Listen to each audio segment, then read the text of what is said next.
शुरू करेंगे प्रस्तावना, संविधान की प्रस्तावना से, जो कि सबसे पहला भाग, सबसे पहला शुरुआत होती है प्रस्तावना से ही हमारी। तो इसके जो इसकी जो वर्डिंग है उस पर हम डिस्कस करेंगे, इसका जो एसेंस है उस पर डिस्कस करेंगे, और सबसे पहले बात करेंगे कि प्रस्तावना है क्या। प्रस्तावना भारत की संविधान, द कॉन्स्टिट्यूशन ऑफ इंडिया जो है उसकी उसकी शुरुआत में आप देखोगे तो लिखा हुआ है प्रस्तावना, और इंग्लिश में लिखा है preamble. B the people of India having solemnly resolved to constitute into a sovereign socialist and democratic republic and to constitute into a, सो ये यहाँ से लेकर और जब से पूरा जो एसेंस है, यानी कि जो पूरा फिलॉसफी था उसको डाल दिया गया है प्रस्तावना में। तो उसकी वर्डिंग जो है वो ये है कुछ ऐसा है कि हमने justice, social, economic and political की बात की है, लिबर्टी की बात की है, थॉट एक्सप्रेशन, फेथ बिलीफ, और जस्टिस हो गई, हमारा लिबर्टी हो गई, और इक्वलिटी की बात करी है, और अपॉर्चुनिटी की बात की है। तो justice, liberty, equality, opportunity and fraternity, तो इन सब जो सारे वर्डिक्स हैं इनका मतलब क्या है, तो हम बात करते हैं अब कि उन सब बातों का मतलब है क्या और प्रस्तावना असल में है क्या।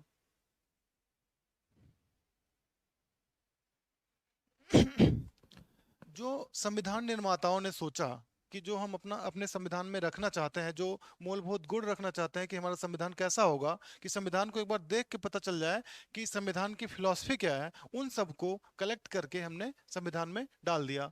एक तरह से कि हमने जो हमारा संविधान बना हुआ है, जो हमने अपनी संविधान को बना दिया, उसके बाद जो हमारा उसका एसेंस है वो हमारे प्रस्तावना में आपको मिल जाएगा। यानी अगर कोई हमारे संविधान की प्रस्तावना देख ले तो ये बता सकता है कि इसके संविधान में क्या क्या होगा। अब हम बात करते हैं कि संविधान में यूज किए गए वर्डिंग्स की, जैसे डेमोक्रेटिक, डेमोक्रेसी,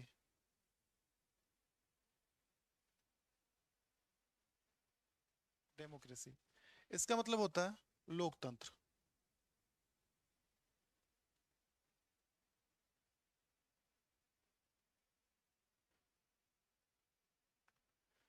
लोकतंत्र की परिभाषा जो हम बचपन से पढ़ते आए हैं कि जनता का, जनता के लिए, जनता द्वारा शासन, डेमोक्रेसी कहलाता है। इसके अलावा इस बात को ऐसे समझते हैं कि जो असल सत्ता है, जैसे आप 5 साल में चुनाव होते हैं, अभी जैसे चुनाव हो रहे हैं, तो जिस पार्टी को जनता डायरेक्ट चुन लेगी, जिस पार्टी को डायरेक्ट जनता वोट दे देगी, वो जो है शासन करेगा 5 साल तक। तो एक तरह से जो शासक चुने जा रहे हैं, यानी जो एडमिन के लिए, या जो हम स्टेट की मशीनरी में मुख्यमंत्री या प्रधानमंत्री चुनते हैं, वो डायरेक्ट जनता उनका उनको चुन के भेजती है। अगर वो अच्छा काम करते हैं तो वो काम कर रहे होते हैं, फिर से उनको जनता चुनती है। अगर अच्छा काम नहीं करते हैं तो जनता उनको 5 साल बाद वापस बुला लेती है। यानी लोकतंत्र, यानी किसी तरह का जो है राजा नहीं है कोई यहाँ पे। लोकतंत्र का मतलब यह हुआ कि आपके ऊपर जो शासन कर रहा है वो जनता ही है, जनता के द्वारा बिठाए गए प्रतिनिधि ही शासन कर रहे हैं। सांसद क्या होते हैं? सांसद क्या होते हैं? अपने अपने क्षेत्र से चुनकर आते हैं, और हर 5 साल पर चुनाव होता है। तो लोकतंत्र मतलब ये हुआ कि जनता ही जो है अपने, वो कौन शासन करेगा उनको चुन रही है, और हर 5 साल पे चुन रही है। तो इसका मतलब ये हुआ कि जिस देश में इंडिपेंडेंट चुनाव हो रहा है और जनता ही डायरेक्ट चुन के भेज रही है, ऐसे देश की संस्था को लोकतांत्रिक संस्था कहेंगे, या ऐसे ऐसे शासन को लोकतांत्रिक व्यवस्था कहेंगे। तो जो जो हमने सबसे पहले संविधान में अपना चुना हुआ है वो है लोकतंत्र। यानी कि हमारा जो देश होगा वो लोकतांत्रिक देश होगा। तो इसलिए जनता द्वारा जो चुने गए, जो हमारे लीडर होते हैं वो जनता द्वारा चुने गए, डायरेक्ट 5 साल में चुन के भेजे जाते हैं। इसलिए कहा जाता है कि जो डेमोक्रेसी होगी, तो डेमोक्रेसी है अपने यहाँ, इसलिए क्योंकि संविधान में ये जो है दिया गया है। अब इसके बाद बात आती है, डेमोक्रेसी के बाद जो हमारा अगला शब्द इस्तेमाल होता है, सोवरेन। सबसे पहले वर्ड यूज हो रहा है सोवरेन।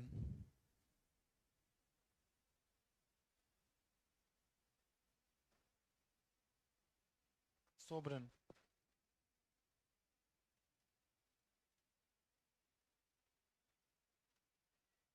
सोवरेनिटी, ये हो गया संप्रभुता। संप्रभुता क्या है? जब कोई देश अपने आर्थिक निर्णय या अपने सारे निर्णय, अपने आंतरिक निर्णय, सॉरी, जब कोई देश अपने सारे आंतरिक निर्णय स्वयं लेता है, उसे किसी बाहरी स्टेट की दखल के बिना, यानी कि जब इंडिया अपने सारे निर्णय वो अंदर कैसे क्या करना है, उसे कौन सी सड़कें बनानी है, कौन सा रोड बनाना है, कौन सी पॉलिसी बनानी है, कौन सी फैक्ट्री लगानी है, कौन सी नहीं लगानी है, किसको कितना टैक्स लगाना है, सारे निर्णय जब कंट्री कोई कंट्री खुद कंट्री के लीडर खुद लेते हैं, तो वो जो होता है देश संप्रभु कहलाता है। अगर कोई कंट्री मान लीजिए कि वो पाकिस्तान है या कोई और, अगर वो जो है उसकी फॉरेन पॉलिसी अगर चाइना मैनेज कर रहा है, तो ऐसे देश को संप्रभु नहीं कह सकते कि पता चले किसी देश की फॉरेन पॉलिसी चाइना मैनेज कर रहा है। किसी देश की, मान लीजिए हमारा श्रीलंका है, किसी से इतना कर्जा ले लिया कि अब उसकी बात मान रहे हैं वो अगर कोई आके उनके यहाँ बंदरगाह बनाने को कहता है कि भैया आपने हमसे इतना अरबों डॉलर का कर्जा ले लिया, तो अब ले लिए हो तो भाई उसको उसका या तो ब्याज दो या तो हमारा पैसा वापस करो, या तो हमको वहां पे बिजनेस करने दो अपने यहाँ के। तो जब आप मजबूर हो जाते हैं किसी भी कारण से, चाहे वो मिलिट्री कारण हो, आर्थिक कारण हो, किसी भी कारण से जब कोई देश इतना मजबूर हो कि उसके देश में कोई दूसरा देश आके उसकी नीतियां प्रभावित करने लगे, तो ऐसा देश माना जाएगा कि वो संप्रभु नहीं है। तो इसलिए अपने देश में ये पहले ही संविधान में डाल दिया गया था, ये सोवरेंटी, सबसे पहला वर्ड जो प्रियम्बल में डाल दिया गया था वो सोवरेंटी है। क्योंकि ये कहा गया कि कोई देश सोवरेन तभी होगा जब उसके इंटरनल मैटर में कोई दूसरा हिस्सा ना ले। तो इंटरनल मैटर में दूसरा हिस्सा ना ले, आपको मैंने एग्जांपल दिया कि चाइना किस तरह से पाकिस्तान और श्रीलंका में के राष्ट्र के अंदर के निर्णय को प्रभावित करता है, चाहे वो पैसे के दम पे, चाहे या किसी कूटनीति के दम पे। तो इस तरह के देश कभी संप्रभु नहीं कहे जा सकते। जबकि इंडिया इंडिया में ये है कि जो इनकी इंटरनल पॉलिसी है वो हम खुद डिसाइड करते हैं, हमें किस देश से दोस्ती रखनी है, किस देश से दुश्मनी रखनी है, किस देश से न्यूट्रल बने रहना है, ये हमारी कंट्री खुद डिसाइड करती है। तो ऐसा देश जिसके अंदर जिसके भीतर की पॉलिसी में किसी दूसरे देश का कोई योगदान नहीं होता, वो देश संप्रभु कहलाता है। और ये कंसेप्ट जो है संप्रभुता कहलाती है। आपने दो बातें पढ़ी, पहला कि डेमोक्रेसी क्या है। डेमोक्रेसी मतलब लोकतंत्र, यानी जहां पे जनता अपने जो उसके टॉप के लीडर्स होते हैं, यानी कि जो शासन करने वाला होता है उसे जनता खुद चुन के अगर भेजती है तो डेमोक्रेसी कहलाती है। दूसरा आपने पढ़ा संप्रभुता, जब देश के भीतर के जो निर्णय है, आंतरिक निर्णय है, या जो हमारे एक्सटर्नल अफेयर्स के जो भी हमारे निर्णय है, हमारी कंट्री से जुड़े निर्णय हम खुद ले रहे हैं, इस तरह के जो हमारी पावर है वो संप्रभुता कहलाती है। यानी हम संप्रभु राष्ट्र हैं। India is a sovereign country. अब बात करते हैं एक we the people of India having solemnly resolve to constitute India as sovereign, socialist, secular and democratic republic. तो सोवरेन, उसके बाद आता है सोशलिस्ट।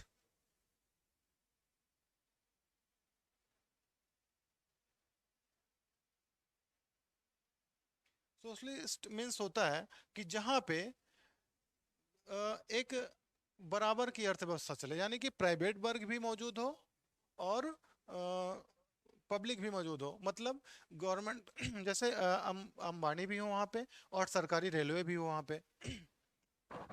मतलब ये हुआ कि पूंजीपति वर्ग भी हो और एक एक तरह का जो समाजवाद मतलब तो होता, असल कॉन्सेप्ट इसका रसिया से हमने लिया था।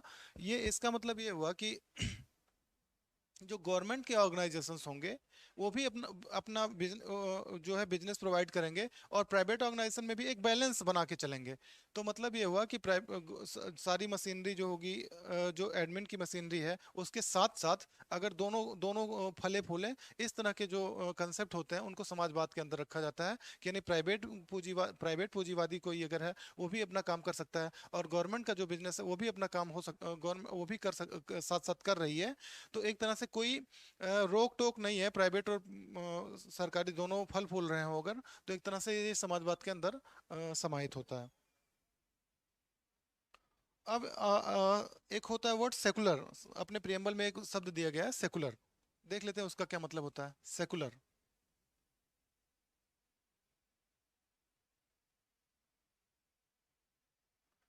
ये सेकुलर वर्ड जो है सेकुलर वर्ड एक ऐसा वर्ड है कि जैसे हम ये कहें कि अगर जैसे हम कुछ देश का नाम ले रहे हैं, आप इस चीज को आप ऐसे समझ सकते हो। जैसे जैसे हम ये कहें कि सेकुलर, यानी कि सेकुलर मतलब होता है कि धर्मनिरपेक्षता। धर्मनिरपेक्ष का मतलब ये होता है कि अपने जैसे देश का कोई धर्म नहीं है, देश का धर्म नहीं है, मतलब कि जो हमारा स्टेट है वो किसी धर्म को, किसी पार्टिकुलर धर्म को पोषित नहीं करेगा, सभी धर्मों के लिए न्यूट्रल बना रहेगा। आप किसी भी धर्म के मानने वाले हैं आप रह सकते हैं। आप किसी भी तरह की आइडल्स की पूजा करते हैं तो आप पूजा कर सकते हैं। आप नमाज पढ़ते हैं तो आप पढ़ सकते हैं। मतलब स्टेट ना किसी को रोकेगा। जब तक public order law and order नहीं बिगड़ता है तब तक स्टेट किसी को पूजा पाठ करने से नहीं रोकता, ना ही किसी धर्म को फॉलो करने से रोकेगा। मतलब ये स्टेट का अपना कोई धर्म नहीं होगा, ना ये किसी को बढ़ावा देगा और ना ही किसी को डिग्रेड करेगा, जब तक लॉ एंड ऑर्डर मेंटेन है तब तक। तो इसका मतलब ये हुआ कि राष्ट्र का अपना कोई धर्म नहीं है। राष्ट्र कोई, जो इंडिया है वो सेकुलर कंट्री है, यहाँ पे सब तरह के लोग रहते हैं और राज्य किसी एक पार्टिकुलर रिलीजन को सहारा नहीं देगा। अगर सहारा देना होगा तो ये जो है बस सुरक्षा प्रदान करेगा कि सभी धर्मों के मानने वालों को सुरक्षा प्रदान करेगा, ना कि किसी को रोकेगा। आप किसी भी रिलीजन के हैं, आप किसी भी मजहब के हैं, आप जो है आराम से रह सकते हैं। अपनी आप जो स्पिरिचुअल जिसको भी आप मानते हैं उसे मान सकते हैं, उसका पूजा पाठ कर सकते हैं, आपको पूरी आज़ादी है।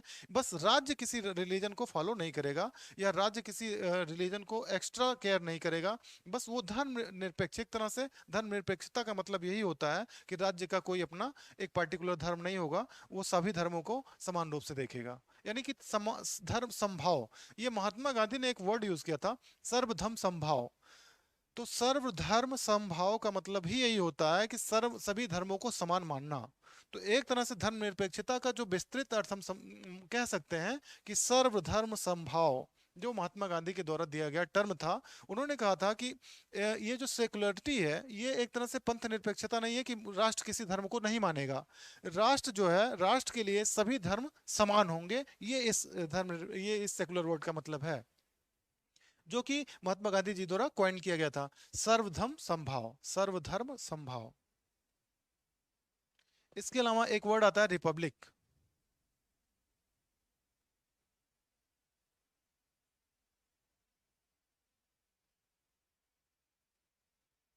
रिपब्लिक, रिपब्लिक का हिंदी मतलब होता है गणतंत्र।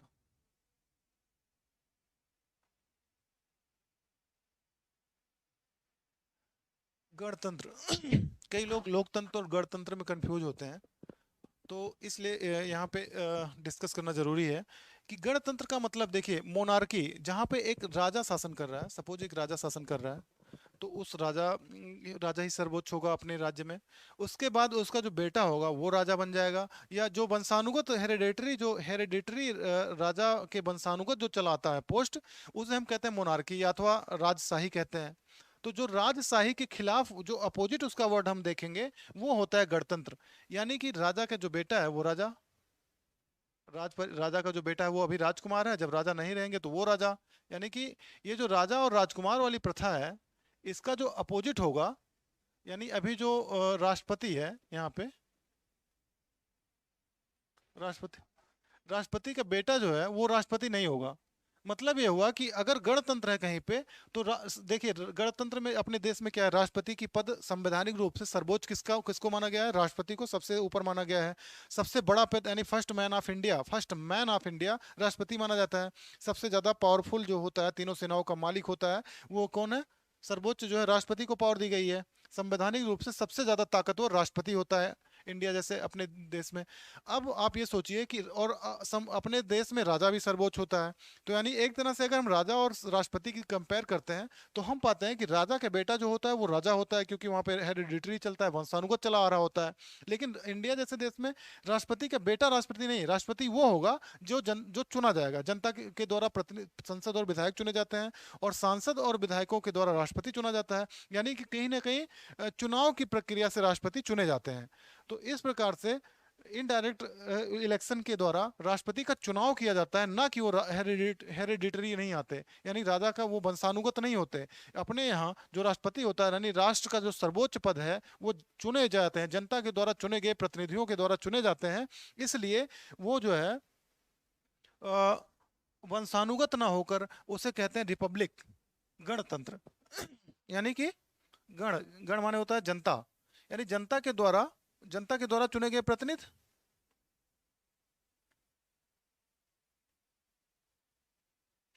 ये हो गए सांसद विधायक, सांसद हो गए, विधायक हो गए, और इनके द्वारा चुने जाते हैं ये। तो यानी कि और यहाँ पे राजा ही चुन लेता है राजकुमार, ये दूसरा राजा कौन होगा? जबकि यहाँ पे क्या है रिपब्लिक में कि जनता जो है चुनती है अपने प्रतिनिधि को। जनता यानी गण माने जनता ही होती है।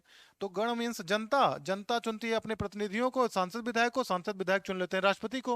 इस प्रकार से जो देश का सर्वोच्च पद होता है वो जनता के द्वारा ही चुने गए व्यक्ति वहां पे होता है। इसलिए ऐसे इस वर्ड को हम रिपब्लिक बोलते हैं, गणतंत्र बोलते हैं। यानी जो सर्वोच्च सत्ता है वो जनता के द्वारा चुने गए प्रतिनिधि के, यानी गण के द्वारा, जनता के द्वारा चुने गए प्रतिनिधियों के हाथ में ही होती है, प्रतिनिधि के ही हाथ में होती है। इसलिए इसको रिपब्लिक वर्ड यहाँ पे यूज किया गया। यानी अब आप बताइए, इंडिया में रिपब्लिक है, रिपब्लिक ऑफ इंडिया है कि नहीं? इंडिया जो है रिपब्लिक अपना यानी गणतंत्र है कि नहीं? हम कह सकते हैं हाँ है। क्यों?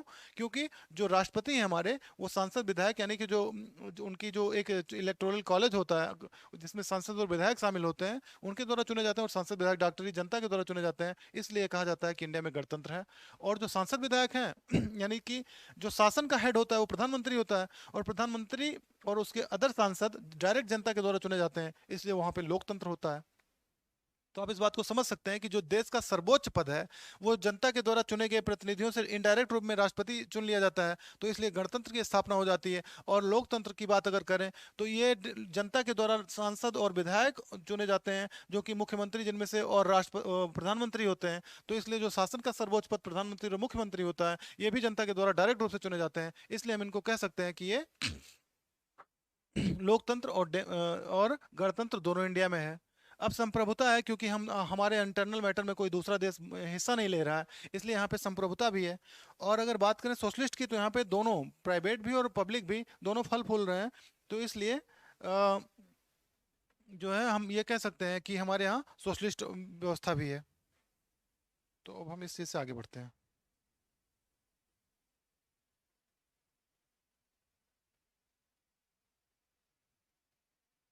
अब हम बात करते हैं, एक छोटी सी फिलॉसफी की बात करते हैं। कि ये कहा जाता है कि संविधान में एक बार 1976 में संशोधन किया गया। संविधान में 1942वां संविधान संशोधन किया गया, इंदिरा जी ने किया। तो कुछ वर्ड जोड़े, जैसे समाजवादी, पंथनिरपेक्ष और अखंडता। तो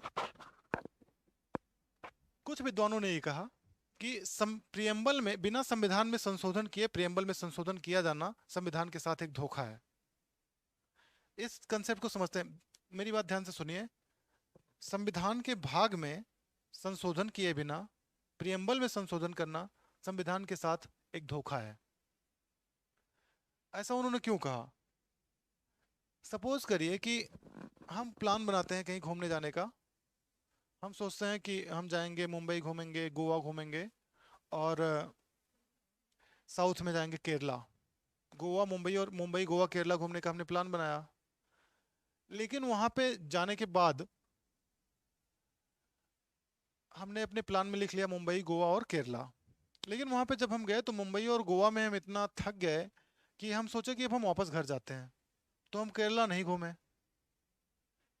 तो जब हम आएंगे लौट के वापस, तो जो हमने अपना निचोड़ लिखेंगे वो मुंबई और गोवा का ही लिखेंगे कि हम यहाँ यहाँ घूमे।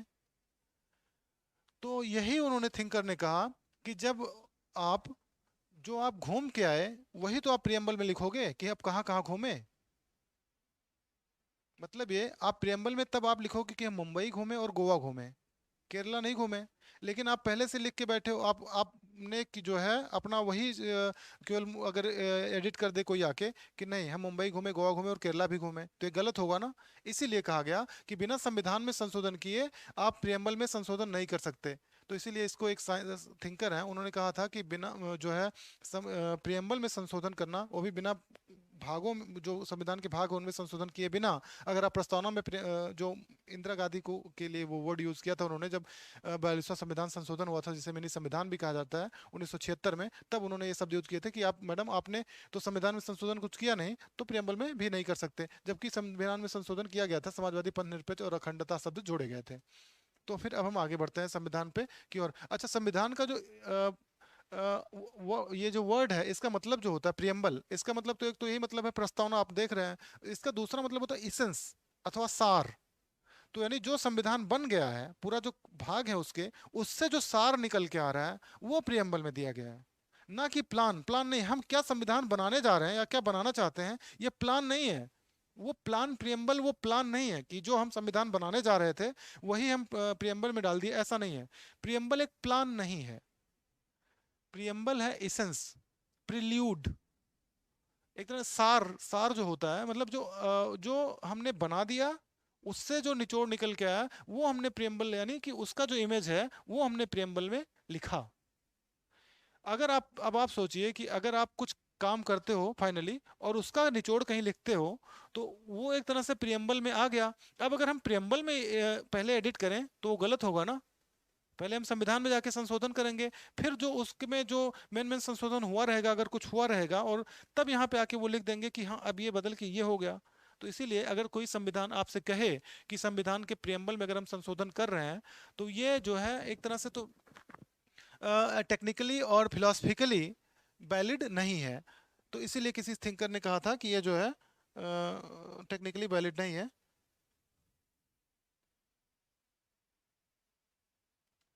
अब हम बात करते हैं कि इसके आगे जस्टिस में तीन प्रकार की जस्टिस दी गई, social, economic and political. Justice की बात करते हैं तो सोशल, इकोनॉमिक एंड पॉलिटिकल तीन प्रकार की जस्टिस दी गई है। न्याय यानी कि जस्टिस,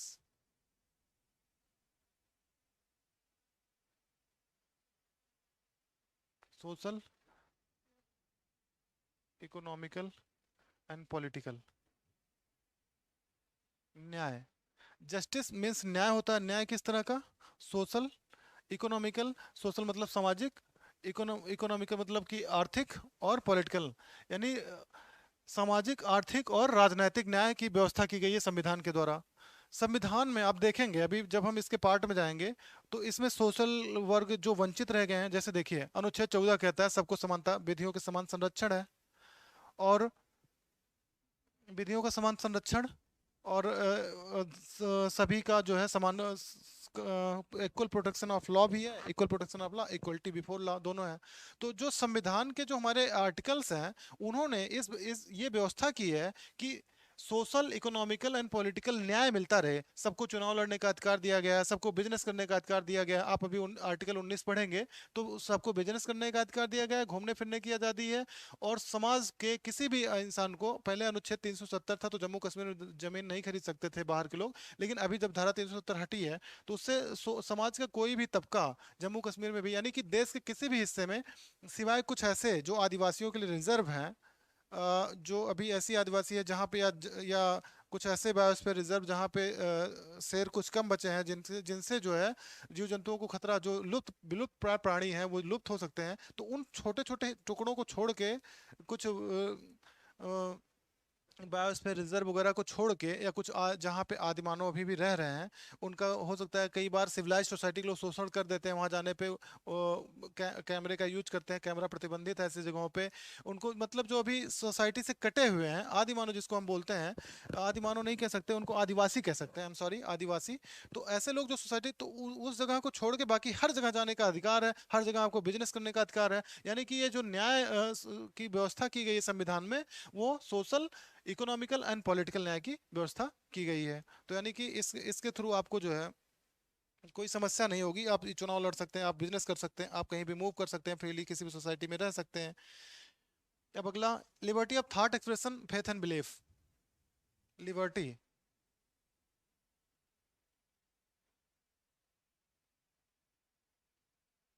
लिबर्टी, ये पांच प्रकार की लिबर्टी गई गई। Liberty of thought expression, faith and belief. Liberty में आपको आज़ादी है, आपको कुछ भी सोचने की आज़ादी है, एक्सप्रेस करने की आज़ादी है। आप अनुच्छेद 19 पढ़ेंगे तो भी आपको एक्सप्रेशन की बात सामने आएगी, एक्सप्रेस करने की आज़ादी है। आपको अपने विश्वास, किसी भी चीज़ को विश्वास अगर करते हैं, किसी मूर्ति पर विश्वास है तो आप मान सकते हैं, राज्य को उससे कोई प्रॉब्लम नहीं होगी, आपको जो है उसका उसका संरक्षण मिलता रहेगा, स्टेट का संरक्षण मिलेगा। Liberty of faith, belief, thought expression and faith and belief. तो आप जिस चीज में भी भरोसा करते हैं आप उसको मान सकते हैं, स्टेट आपको कभी भी डिस्टर्ब नहीं करेगा। तो ये एक तरह से जो है हमें लिबर्टी लिबर्टी जो है प्रियम्बल में दी गई है। इक्वलिटी, अगला इक्वलिटी। इक्वलिटी मीन्स होता है समानता।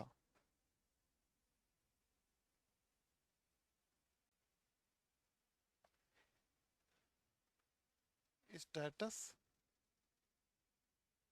और अपॉर्चुनिटी।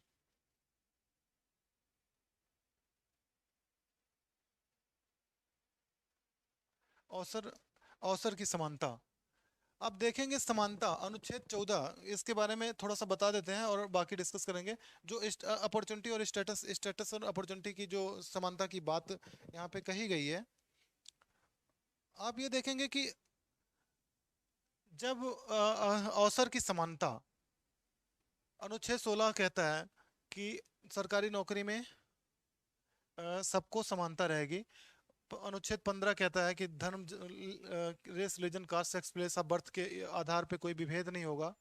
यानी कि race, religion, caste, sex and place of birth, इन बेस पे कभी कोई अभी इस बारे में आर्टिकल पढ़ेंगे तो समानता का अधिकार पढ़ेंगे, इस बारे में और क्लियर हो जाएगा कंसेप्ट। अभी बस इतना समझते हैं कि संविधान ने हमें जो है सभी नागरिकों को समानता दी है, और समानता इस बेस पे दी है कि स्टेट कभी भी कोई विभेद नहीं करेगा। और अगर स्टेट की बात छोड़िए, सिटीजन भी दूसरे सिटीजन के साथ कोई विभेद नहीं करेगा, या कोई राज्य किसी सिटीजन के साथ विभेद नहीं करेगा। अवसर की समानता, कई बार कई बार ऐसा होता है कि race, religion, caste, sex, place of birth, descent के आधार पे या निवास स्थान के आधार पे अवसर से वंचित नहीं किया जा सकता। इस बात को ऐसे समझते हैं, सपोज कि कई बार न्यूज़पेपर में आता रहता है कि हम देखते हैं कि किसी पार्टिकुलर रिलीजन के एम्प्लॉय को हम नहीं रख सकते। अगर कोई कंपनी या गवर्नमेंट या प्राइवेट कंपनी ये कहती है कि किसी पार्टिकुलर रिलीजन के पर्सन को हम अपने यहाँ नौकरी नहीं दे सकते, नौकरी एक अवसर ही है, एक युवा के लिए नौकरी उसके लिए सबसे ज्यादा इंपॉर्टेंट चीज होती है। अब अगर किसी पार्टिकुलर रिलीजन को आप, कोई कंपनी मना नहीं कर सकती। स्टेट हमें देता है, पावर देता है कि कोई भी कंपनी, स्टेट नहीं, संविधान हमें ताकत देती है कि कोई भी किसी के भी साथ कोई भी प्रकार का विभेद नहीं कर सकता, ना तो रेस का, ना रिलीजन का, ना कास्ट का, ना सेक्स का, ना प्लेस ऑफ बर्थ का, ना डिसेंट का। यानी कि वो सभी नागरिक समान है, सबको अवसर की समानता की गारंटी हमें प्रियम्बल से मिलती है और संविधान से मिलती है। तो इस तरह से हम कह सकते हैं कि अवसर की समानता इंडिया में है। अब जो है फ्रेटर्निटी, और एक वर्ड है फ्रेटर्निटी जिसका मतलब होता है भाईचारा।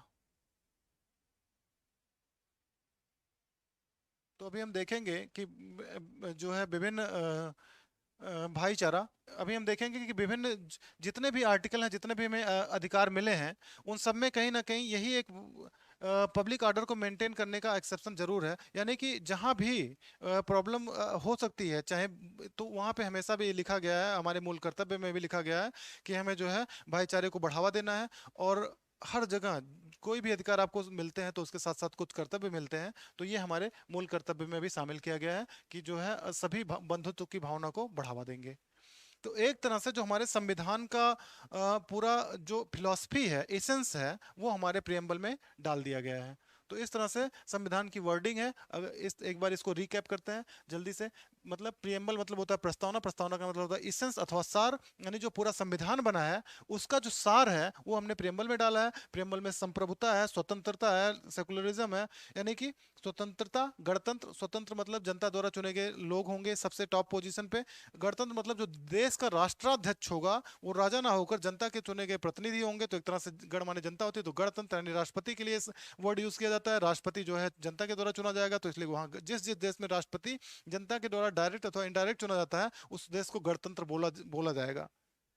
तो और जिस जिस जब जिस देश का राष्ट्रपति अगर यार सर्वोच्च पद पे बैठा हुआ व्यक्ति राजा के बेटा राजा बन रहा है या उसका बेटा राजा बन रहा है, इस तरह से जहां चल रही है उसको मोनार्की बोलेंगे, उसको राजशाही बोलेंगे, ना कि गणतंत्र बोलेंगे। सेकुलरिज्म, राष्ट्र का कोई धर्म नहीं होगा, राष्ट्र सर्वधर्म समभाव की नीति रखेगा। राष्ट्र सर्वधर्म समभाव की नीति रखेगा, उसको हम कहेंगे सेकुलर कंट्री। और उसके बाद जस्टिस तीन तरह की है, ये एग्जाम में पूछा जाता है कि जो न्याय है वो प्रेम, जो संविधान हमें कितने प्रकार के न्याय देने की व्यवस्था करता है। अब तीन तरह की लिख देगा, ऑप्शन नंबर एक सोशल, दूसरा लिख देगा इकोनॉमिकल, तीसरा लिख देगा पॉलिटिकल, और चौथा लिख देगा लीगल। तो जो प्रियम्बल के अनुसार जो हमारे तीन तरह के न्याय दिए गए हैं वो सोशल, इकोनॉमिकल एंड पॉलिटिकल, वो तीन प्रकार के न्याय दिए गए हैं। प्रियम्बल के अनुसार जो हमें समानता दी गई है वो स्टेटस और अपॉर्चुनिटी की समानता दी गई है, दो प्रकार की समानता का वर्णन किया गया है। जो लिबर्टी है उसमें जो है, लिबर्टी में 5 प्रकार के वर्ड यूज किए गए, liberty of thought, expression, faith, belief and worship. Liberty of thought, expression, faith, belief and worship, यानी पूजा करने का, जो आप मानते हैं आप उसको लिबर्टी है, आप उसको मान सकते हैं, जिस किसी भी देवी देवता को मानते हैं। तो ये हो गया एक तरह से प्रियम्बल का इसेंस।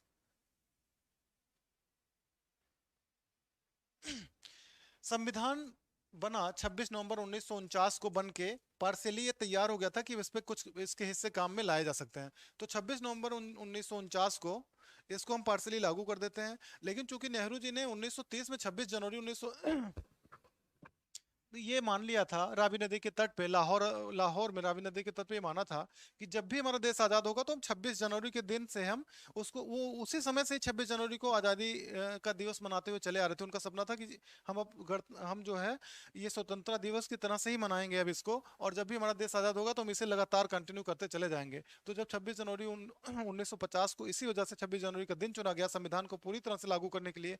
अदरवाइज हम चाहते तो संविधान को और थोड़ा पहले भी लागू कर सकते थे, जिस दिन सबके फाइनल दस्तखत हुए थे उसी दिन हम लागू कर सकते हैं, 26 जनवरी 1949 को ही, 26 नवंबर 1949 को ही हम लागू कर सकते थे। लेकिन 26 नवंबर को हमने लागू ना करके ये 26 जनवरी 1950 को लागू किया, क्योंकि वो नेहरू जी की इच्छा थी कि जब भी हमारा देश आजाद होगा तो 26 जनवरी को ही हम अपना जो है गणतंत्र दिवस मनाया करेंगे। ठीक है।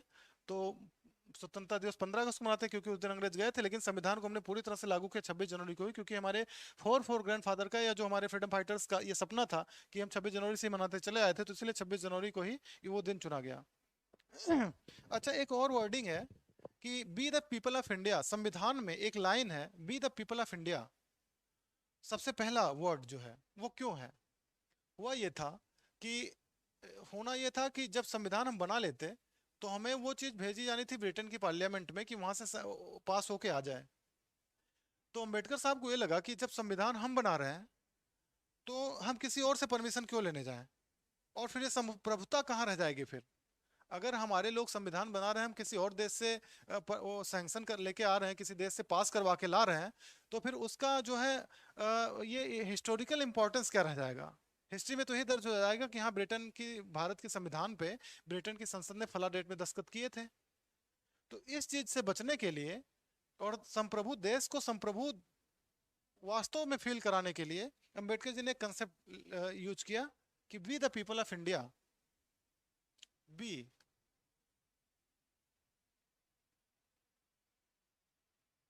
The people of India.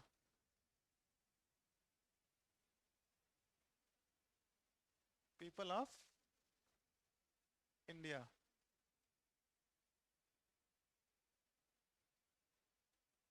आप समझिए, हम अब इंडिया के सिटीजन, जो इंडिया का सिटीजन है उससे बड़ी कौन सी पार्लियामेंट है? अंबेडकर जी ने एक तरह से ये सैंक्शन इंडिया के सिटीजन से ही ले लिया, यानी कि हमें किसी देश की और किसी और देश की पार्लियामेंट में नहीं जाना पड़ा अपने संविधान पे साइन करवाने के लिए कि तुम इसको पक्का कर दो कि अब हमारा यही संविधान चलेगा।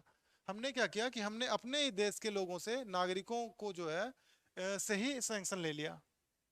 तो इसीलिए ये वर्ड है यहाँ पे B the people of India, क्योंकि हमें अपना संविधान लेके किसी और के पास ना जाना पड़े, हम अपने ही सैंक्शन करके, इसीलिए हमने लिखा we the people of India having solemnly resolve to constitute India into a sovereign socialist secular democratic republic and secure to all its citizen.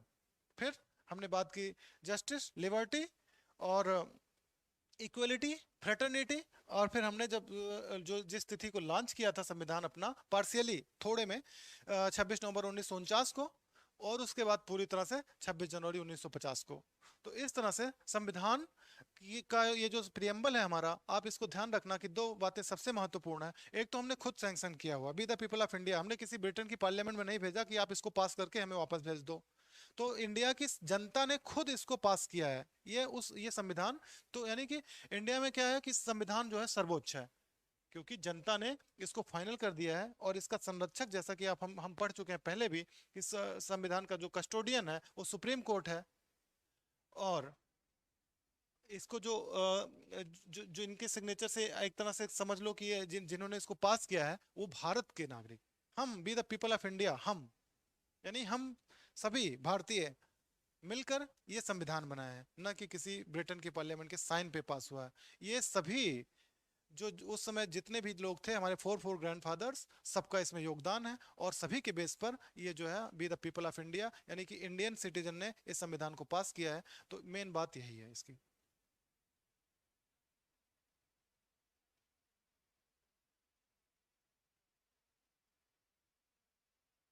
ठीक।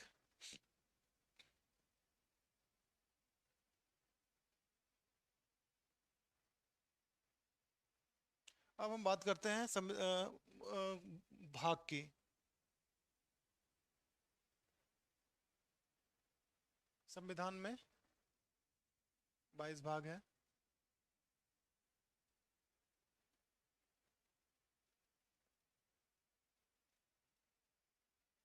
अनुसूची, अनुसूचियां 12 हैं।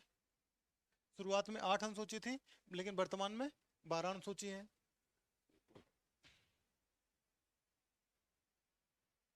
भाग एक में आर्टिकल या अनुच्छेद एक से 4 तक है। 4 तक का वर्णन है। इसमें यूनियन के बारे में बात की गई है।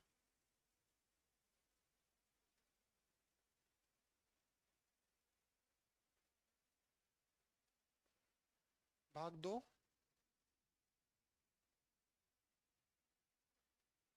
इसमें आर्टिकल 5 से 11 तक।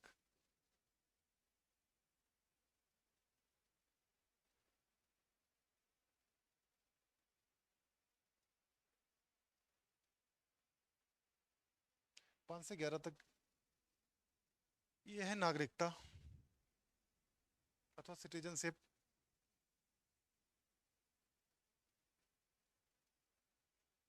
अथवा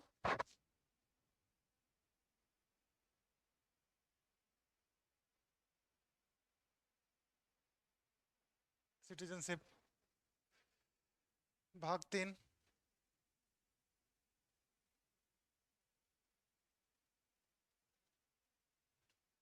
12 से लेकर 35 तक।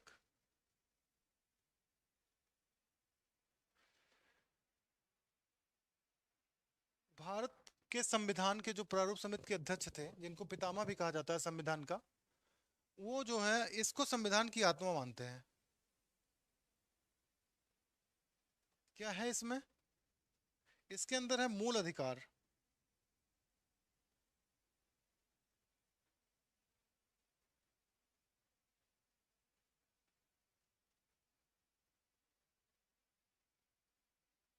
मूल अधिकार 12 से लेकर 35 तक मूल अधिकार। अब मूल अधिकारों के बारे में थोड़ा सा वर्णन कर देते हैं।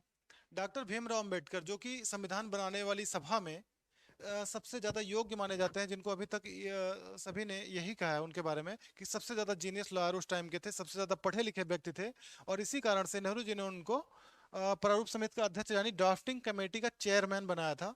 तो ड्राफ्टिंग कमेटी के चेयरमैन होने के साथ साथ उन्होंने ये भी कहा कि जो ये है मूल अधिकार है, जो हमारा फंडामेंटल राइट इसको बोलते हैं, जो हमारे संविधान में भाग 3 है, और जो फंडामेंटल राइट है वो संविधान की आत्मा है।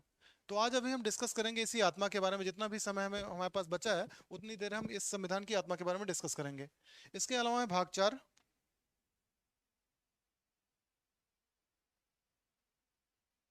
इसके अंदर है 36 से 51 तक।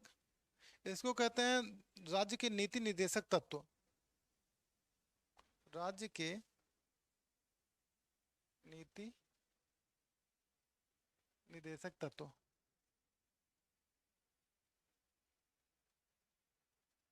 यानी कि directive principle of state policy, DPSP। DPSP राज्य के नीति निर्देशक तत्व बोलते हैं। इसके अलावा भाग 5 में है भाग 4 का, एक 1976 में जोड़ा गया था भाग 4 का। इसमें है 51A, या का कह सकते हैं। इसमें है हमारे मूल कर्तव्य का वर्णन। तो सबसे पहले आज हम डिस्कस करेंगे फंडामेंटल राइट यानी कि 12 से 35 तक।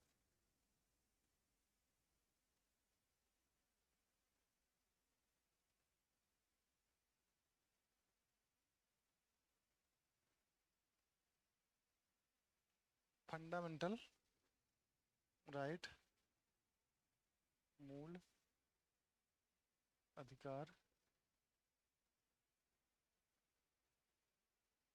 इसमें है आर्टिकल 12, उसमें है परिभाषा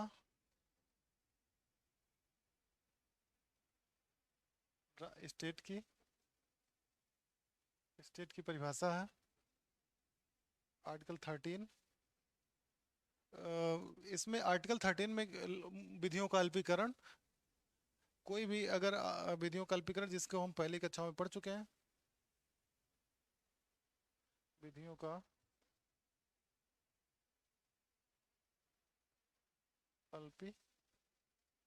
अल्पीकरण, आर्टिकल 13 में विधियों का अल्पीकरण हो गया। अब बात इस जो कि हम पढ़ चुके हैं, अब आज बात करते हैं आर्टिकल 14।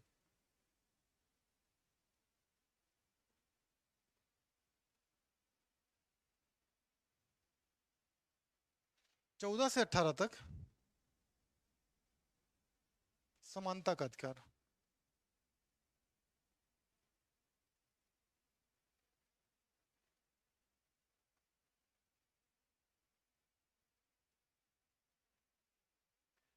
चौदह से 18 तक क्या है हमारा? समानता का अधिकार। अब हम बात करते हैं 14 से 18 तक समानता का अधिकार। समानता का अधिकार अनुच्छेद 14 की बात करते हैं अब। इसमें दो बातें कही गई हैं। एक तो है इक्वलिटी बिफोर लॉ, यानी कि विधि का समान शासन, यानी कि कानून के समान जो विधि का शासन होगा, विधि का शासन, इक्वलिटी बिफोर लॉ, कानून के साथ इक्वलिटी पहला होगा, equality before law, equality before law, और दूसरा होगा equal protection of law, equal protection of law. Equality before law का मतलब कि विधि का समान शासन। इसका मतलब होता है इक्वलिटी बिफोर लॉ का मतलब होता है, आप वर्डिंग सुनिए, इक्वलिटी बिफोर लॉ मतलब ये होगा इसका कि कानून के सामने सब बराबर होंगे, चाहे वो राष्ट्रपति हो, चाहे वो प्रधानमंत्री हो, चाहे वो डीएम हो, चाहे वो पीएम हो, चाहे वो कोई आम नागरिक हो। आपको बताया था कि सपोज ये इंडिया है, इसमें नागरिक भी है और इसमें स्टेट भी है। तो नागरिक, चूंकि स्टेट बहुत पावरफुल है, प्रधानमंत्री, पीएम, सीएम, डीएम सारे इसमें आते हैं, पूरा संसद इसमें आता है, तो ये बहुत पावरफुल है। तो पावरफुल इसको कुचल ना दे, इसके लिए कुछ अधिकार उसे दिए गए हैं, कि जैसे समानता का अधिकार, समानता के अधिकार आर्टिकल ये 14। तो इक्वलिटी बिफोर लॉ यानी कानून के सामने सब बराबर होंगे। जो आप कानून की आंख में पट्टी बत्ती देखते हैं फिल्मों में या कोर्ट्स में, तो वो एक इसका मतलब यही होता है, ब्लाइंड फोल्डेड आईज को बोलते हैं, blind folded I of the court. तो उसके जो न्याय की देवी है उनकी आंख में ब्लाइंड फोल्ड इसीलिए है कि वो इक्वलिटी कर सकें, जैसे कानून के सामने सब इक्वल हैं। कानून की आंख में पट्टी बनी, वो अमीर गरीब नहीं देखेगा, वो ये नहीं देखेगा कि आप जज हैं आपने गलती की है कि नहीं, आप आम नागरिक हैं आपने गलती की है। वो कानून की आंख में पट्टी बनी, जिसके खिलाफ सबूत और गवाह है वो दोषी माना जाएगा, यानी कि कोई भी पार्शियलिटी नहीं होगी। इसीलिए कानून की आंख में पट्टी आप बंधी देखते हैं। इसका मतलब अंधा कानून नहीं होता, कानून अंधा नहीं होता। इसका मतलब यह है कि वो सबके लिए समान है। कानून की आंख में पट्टी बंधे होने का मतलब यही होता है सिंपली, कि वो सबको समान नजर से देखता है, उसकी नजर में कोई अमीर गरीब नहीं है, कोई ऊंच नीच नहीं है, ना कोई रंग राजा है ना कोई गरीब है, कानून की नजर में सब बराबर हैं। इसी को कहते हैं blind folded I of the law. तो इसका मतलब हुआ कि कानून के सामने सब बराबर होंगे, चाहे वो प्रेसिडेंट हो, चाहे वो कोई आम नागरिक हो। और दूसरा पॉइंट क्या है कि इक्वल प्रोटेक्शन, कानून का एक समान संरक्षण। कानून का एक समान संरक्षण का मतलब यह होता है कि समानों में समानता की जाएगी। अगर ये हम कहें कि कानून के सामने सब बराबर हैं, तो इसमें एक उल्लंघन ये होता है कि मान लीजिए कोई 7 साल का बच्चा है और वो मर्डर कर देता है, और कोई 18 प्लस का बच्चा है वो मर्डर कर देता है। तो जो 18 जो वयस्क नागरिक मर्डर करेगा तो उसको सीधे जज फांसी देगा, यानी कि उसे फांसी होगी। लेकिन जो 7 साल के नीचे का बच्चा है, वो चूंकि जानता ही नहीं है कुछ कि क्या सही है क्या गलत, तो उसे फांसी देकर क्या मिलेगा, क्योंकि उसे सुधरने की संभावना है, और वो बच्चा, उसे नहीं पता है कि उसने गलत काम किया कि सही काम किया है, जो समझ में आया बस कर दिया, क्योंकि उसे सोचने समझने की शक्ति ही नहीं है। तो इसी तरीके से एक बच्चे में और एक वयस्क में कंपैरिजन ठीक नहीं। तो इसीलिए इक्वल प्रोटेक्शन ऑफ लॉ मतलब कि समानों में समानता की जाएगी। कंपेयर किया जाएगा तो जो समान है उनको ही कंपेयर किया जाएगा, समानों में समानता। Equality between equal, not unequals. मान लीजिए कि जो समान है उनमें ही समानता रखी जाएगी। अगर कोई बस में जा रहा है, कोई 5 साल का बच्चा है तो उसका आधा टिकट लगता है, कोई वयस्क है तो उसका फुल टिकट लगता है, तो आप कहेंगे अरे ये समानता कहाँ रह गई। तो इसका मतलब ये है कि समानता तो है, इक्वलिटी बिफोर लॉ। आप ये देखेंगे कि सभी नागरिक समान है कानून की नजर में, लेकिन कहीं कहीं पर हमें ये देना जरूरी हो जाता है कि देखिए इक्वलिटी नहीं है इंडिया में, हमारे पास है equity. We use the equity word, equity mean समता। समता, समता एक टूल है जिसकी वजह से हम इक्वलिटी हासिल करते हैं। तो इस कंसेप्ट में समानों में समानता, कोई बच्चा है जो 7 वर्ष से नीचे का है, मर्डर कर देता है तो उसे कुछ नहीं होता, कोई भी सजा नहीं मिलती। 7 वर्ष से 18 वर्ष के बीच में है तो उसे बाल सुधार गृह में भेजा जाता है। 18 साल से ज्यादा का है तो उसे ट्रायल करके उसे जो सजा मिलनी होती है उसे कोर्ट डिसाइड करती है। फिर ऐसे बसेस में हम देख सकते हैं, बस में कोई 5 साल से छोटा है तो उसका आधा टिकट लगता है, कोई और उससे बड़ा होता है तो उसे फुल टिकट लगता है। बस में हम नहीं कहते कि उस बच्चे का क्यों आधा ले रहे हो, क्योंकि हमें पता है कि समानों में समानता की जाएगी। यानी equal, equal protection of law, law का जो कानून का एक समान संरक्षण सबको मिलेगा। यानी कि जैसा जो जिस कैटेगरी में होगा उस कैटेगरी के हिसाब से उसे कानून में समानता दी जाएगी। मान लीजिए, इसका एक एग्जांपल और है कि मान लीजिए एक 10 फीट की ऊंची दीवार है, 10 फीट ऊंची एक दीवार है, किसी की हाइट है 4 फीट, किसी की हाइट है 6 फीट, किसी की हाइट है 5 फीट। मैच सबको देखना है। तो इसको जो है, अब ये सेकंड जो रूल कहता है इक्वल प्रोटेक्शन ऑफ लॉ, यानी कि कानून का एक समान संरक्षण। कानून का समान संरक्षण मतलब कि जो 4 फीट के हैं उनको हम 6 फीट का स्टूल देंगे, कि आप मैच देख लो। जो 5 फीट के हैं उनको हम 5 फीट का स्टूल देंगे, कि आप मैच देख लो। जो 6 फीट के हैं उनको हम 4 फीट का स्टूल देंगे, कि आप मैच देख लो। यानी इक्वल प्रोटेक्शन लॉ का मतलब जिसको जितना जरूरी है हम उसको उतना देंगे। ये कहता है इक्वल प्रोटेक्शन ऑफ लॉ। और इक्वलिटी बिफोर लॉ ये कहता है कि कानून के सामने सब बराबर है, चाहे वो अमीर हो चाहे गरीब हो।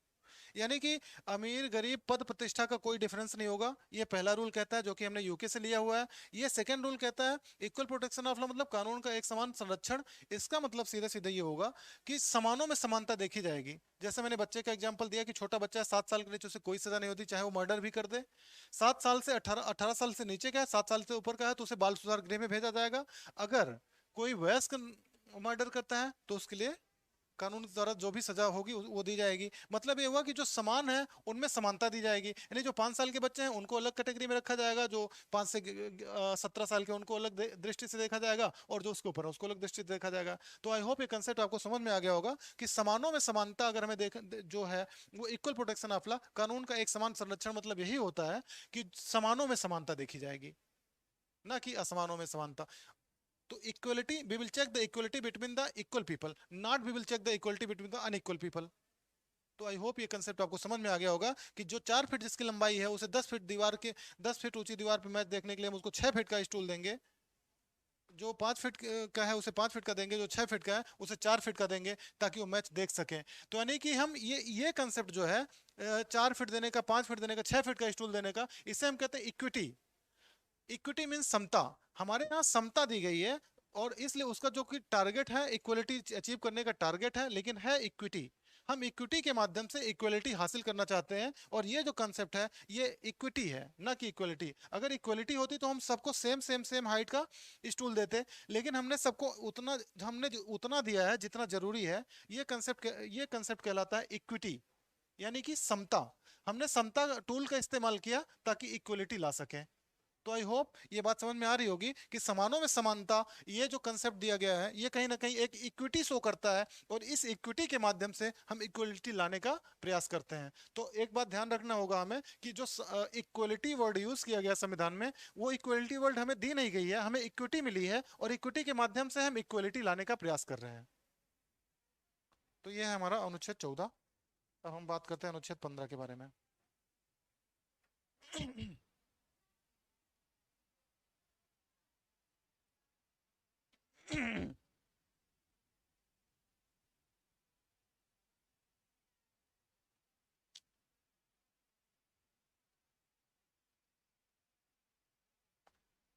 आर्टिकल 15, जैसा कि हम सभी जानते हैं कि संविधान के प्रारूप कमेटी के चेयरमैन जो थे, यानी कि ड्राफ्टिंग कमेटी के जो चेयरमैन थे, वो थे डॉक्टर भीमराव अंबेडकर जी। अंबेडकर जी ने पूरी लाइफ में जो फेस किया था, कहीं ना कहीं वो थी कि एक तरह से भेदभाव। मतलब कि फला व्यक्ति फला कास्ट, बचपन से ही उनको ये देखने को मिला था कि कोई व्यक्ति, उनको जो अंबेडकर वर्ड मिला है, आप सुने होंगे, एक ब्राह्मण टीचर थे, और उन्होंने जो अंबेडकर उनका टाइटल है नाम का, वो उनके भीमा देवी उनकी माता का नाम था, तो भीमराव अंबेडकर, जो भीमराव उनका नाम था। और अंबेडकर जो था, उनके गुरुजी ने अपने नाम से दिया था कि अभी अंबेडकर हैं, क्योंकि लोग उनके बगल में बैठने से उस समय पे कई बार जो जो वो समाज होता था, जो रूरल समाज होता था, जो थोड़ा एक कह सकते हैं जो रूढ़िवादी समाज था, उनमें बच्चों में बड़ी भावना थी, जो छुआछूत की भावना थी। तो कहीं ना कहीं उनके साथ जो विभेद झेला था उन्होंने, कि ये पंडित का कुआं है तो ये फला का कुआं है, उस पे आप पानी नहीं भर सकते, आप उस कुएं से भरेंगे, ये घाट पवित्र हो जाएगा। तो मतलब ये जो कंसेप्ट झेला था उन्होंने, इस चीज को जो है उन्होंने दूर करने की का सोचा, और संविधान के माध्यम से भी सोचा कि हम संविधान में ही डाल देंगे अगर ये बातें, तो वो चीजें दूर हो जाएंगी ऑटोमेटिकली, अगले आने वाला समाज जो है थोड़ा जागरूक होगा और वो प्रॉब्लम्स को दूर कर देगा। तो इसलिए उन्होंने 5 कंसेप्ट डाले। प्रारूप कमेटी के चेयरमैन अगर 15, अगर शुरुआत में ही फंडामेंटल राइट में 5 पॉइंट डालते हैं, जैसे कि विभेद किस पे नहीं होगा, जो स्टेट है वो race, religion, caste, sex and place of birth, race, religion, caste, sex, place of birth, इन 5, और एक वर्ड यूज किया ओनली।